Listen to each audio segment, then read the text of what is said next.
After playing 7 years of professional baseball, I struck out 383 times, and each and every one was a learning experience. I've seen slumps at every level, including my time at the D1 level at NC State University. I'm here today to share the secrets that I learned to help me push through them. All right, so let's get into it. This is when we really need to embrace the mental game. And when we talk about the mental game, this is what a lot of people end up doing. They do a lot of lessons, right? They do some camps, right? Maybe they will change everything that they've done to get them there, right? Whereas there, obviously, whatever level of success that you've had in the game, because you've probably had some level of success so far. So next up, like, what is my framework of really even going about the whole mental struggles of hitting a slump, right? I think we all can agree that slumps are going to happen in the game of baseball. There's just plenty of failure. So for me, like, first and foremost, there's that negative thought. Obviously, we might be in the box,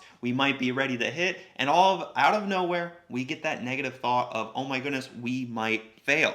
So what is the framework that I use? So we have that negative thought. What do we do next? So this is what I do. So first and foremost, I reset. So I want to make sure that I'm breathing. I'm thinking about the most simple thing of let's breathe, let's not get too tight, let's not get our muscles too tight. So breathing for me is that reset. Sometimes also after you take a pitch right down the middle and you get frustrated that you didn't swing, sometimes if there's a scoreboard, maybe in the outfield, or maybe you can just find like third base, for example, and you know mentally that third base or maybe that 0 or that O in the word out on the scoreboard represents a toilet, and you're just flushing away all those negative thoughts and you're resetting, right? So this is an area that I had to do a lot, obviously, throughout my pro career.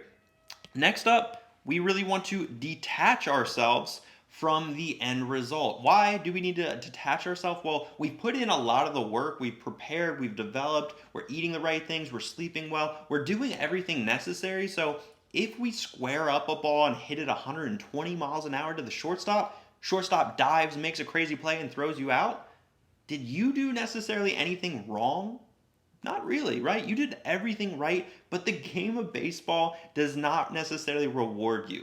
And this is something that we have to understand. So we have to detach away from the result of getting a base hit. Even if we strike out, we just have to understand we have the control to be able to do whatever we want to do in this specific at bat. And that's when we finally focus on the controllables. Guys, it is very important that we focus on what we can control. And again, if we can square up a ball and hit 120 miles an hour, we've done everything that we can control. Obviously, where the ball goes, sometimes we can't really have that true control of what ultimately happens. So, what do we do next? Adjusting our routine is something that we should be thinking about doing.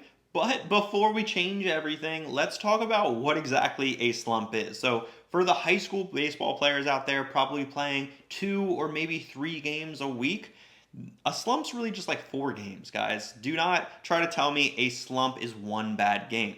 All right. For the college players out there, obviously college players are playing a little bit more frequently throughout the week. So roughly like 7 games. That's probably like around 2 weeks of gameplay. So that's around like 20 at bats. High school level around like 12 at bats. In pro ball, guys, I've seen players go 0 for 40. 0 for 40. 40 straight at bats. And obviously they were slumping around the 22 at bat mark. Around 8 games of no hits, no quality at bats, things like that. It definitely will, eat you away as far as your mental game. So that's where we have to have that framework that I just mentioned. But again, guys, what is not a slump? A slump is not one bad game where you struck out every at bat, guys. That is not a slump. I hate to break it to you guys, but slumps take time, right, to be an official slump. So don't put yourself in a bad category of not necessarily understanding what that slump is. So when we are in the process of adjusting our routine, we really need to be focusing on how we can learn from this experience, right?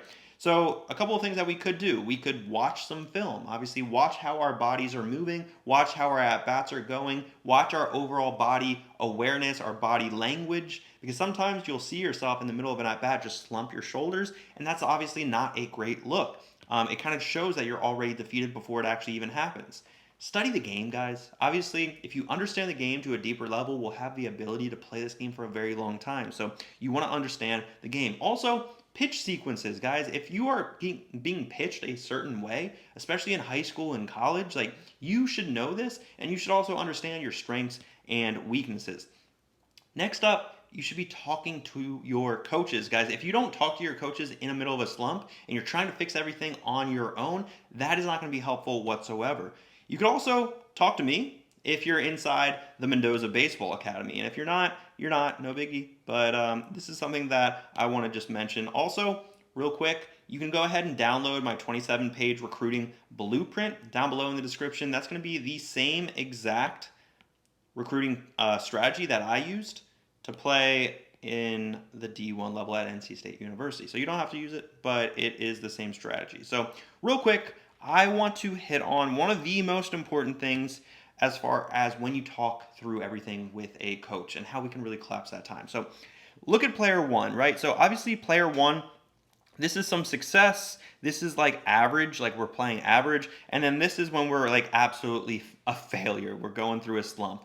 And obviously red means bad, green means good. So this is player number one. And over a good period of time, like yes, there's going to be levels of success. Yes, there's going to be slumps. Hopefully we get out of those slumps. And that's, in best case scenario.